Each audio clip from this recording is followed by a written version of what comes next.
Hey guys, welcome to Financial Health and Wealth, where we educate you on the various ways to improve your life financially and to live long, healthy lives. So today, we're going to talk about how to start investing in stocks with little or no experience.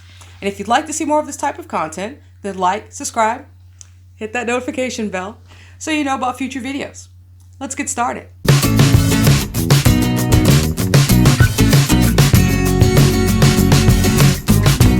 Investing for the first time can be downright intimidating. It can bring up a whole host of questions. Is it too risky? Is now the right time to invest? But allowing fear to stop you from investing can be a big mistake.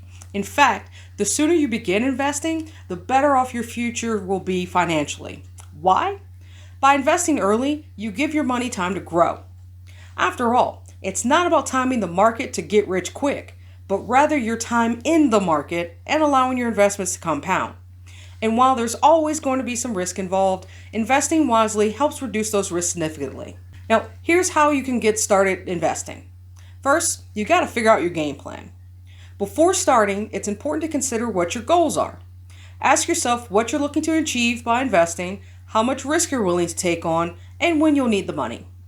Now, remember, the different goals will warrant different strategies and time horizons. For example, if your goal is to save enough for a down payment on a home, that's likely going to require much less time than if you're saving for retirement. Learning basic investing terms can also help you make the best decisions for your goals. Many people assume that a lot of money is required to begin investing, but that isn't the case. In fact, you can begin investing with as little as $5 or as much as $50,000. Just be sure to take into consideration your investment goals and when you're looking to reach them. It's also important to note that budgeting still matters, so make sure you still have enough money set aside for the essentials. Stick to a budget that allows you to take care of your expenses and pay down any high interest debt. You should also set aside cash for an emergency fund. Emergency funds can help in the event of a financial emergency, or they just serve as a cushion in case your investments take a dip. So, how do you get started? Saving for retirement is a common investment goal. And certain accounts, like 401ks and IRAs, are set up specifically for that purpose. Often, the holder will pay some sort of penalty if they withdraw funds too early or for a reason other than retirement. Luckily, if you're offered a 401k at work, it's pretty easy to get started. The accounts are typically funded through payroll deductions and may include a contribution match from your employer. Suppose you don't have a 401k.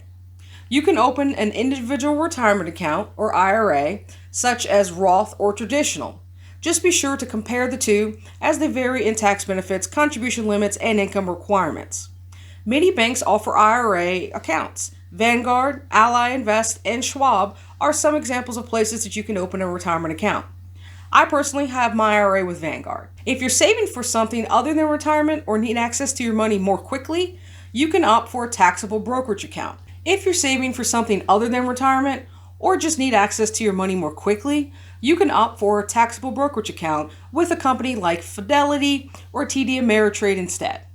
That means you'll have to pay taxes on any investment income within the account. This can include selling a stock or when your cash balance earns interest. It's important to note that these gains or income are taxable in the tax year they were earned, not when they're withdrawn. Unlike retirement accounts, which have restrictions on when you can withdraw funds, taxable brokerage accounts allow you to deduct money at any time.